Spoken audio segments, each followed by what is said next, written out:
സ്നേഹമുള്ളവരെ, നിങ്ങൾ ഈ പ്ലാവുമല ഉണ്ടായി കിടക്കുന്നതൊന്ന് കാണും.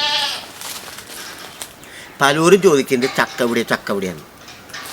നിങ്ങളിത് കാണാതെ പോകരുത്. ഇതിൻ്റെ കടയ്ക്ക് കണ്ടെങ്കിൽ മുകളിലേക്ക് കയറണ്ട. മുകളിലേക്ക് കയറാത്ത ഇതിൻ്റെ ഒരു കാര്യം നിങ്ങൾ കാട്ടി. 2 മാസത്തോളം ഇതിൻ്റെ വിളവെടുപ്പ് ആരംഭിച്ചിട്ട്. അപ്പം നിങ്ങളിത് കാണണം. ഞാൻ നിങ്ങളോട് പറയുന്നത് വെറുതെ പറയുന്നല്ല, ഇതിൻ്റെ രുചി വേറെയാണ്. കണ്ടാ, ഇതിൻ്റെ കടയ്ക്ക് ഇതൊക്കെ ഇട്ട് പോയതുകൊണ്ട് ഇതിങ്ങനെ കുറഞ്ഞ് പറഞ്ഞേക്കും. എല്ലാ കുമ്പളും ഇത് ഇട്ട് പോകുന്നു. കേട്ടോ, മാസം 2 കഴിഞ്ഞ് 3 മാസത്തോളമായി ഇത് ഇട്ട് കൂടിയിട്ട്. കണ്ടതിക്ക് ഇതൊക്കെ ഇട്ട് പോയി. ഇതാ കണ്ടതിക്ക് ഓരോ ഞെട്ടികളും കണ്ടതിക്ക്. കേട്ടാ, ഓരോ ഞെട്ടികളും കണ്ടതെന്നാ ഇട്ട് പോയി എൻ്റെ. അപ്പം നിങ്ങൾ ഈ ചക്കയുടെ ഗുണം മനസ്സിലാക്കുക. ഷുഗർ ഇല്ലാതിരിക്കാൻ വേണ്ടി ഇത് കൂടി ഉപയോഗിക്കണം. ഇതിൻ്റെ കടയ്ക്ക് മുകളിലുണ്ടായി കിടക്കുന്നത് കാണണം. ഇതിന് നല്ല ടേസ്റ്റാണ്, ഇത് ഉപയോഗിക്കണം എന്ന് പറഞ്ഞുകൊണ്ട് നിങ്ങൾക്ക് ഇത് ഭക്ഷിച്ചാൽ ഇതിൻ്റെ ആരോഗ്യം ഉണ്ടാവും, ദീർഘായുസ്സുണ്ടാവും. Good bye.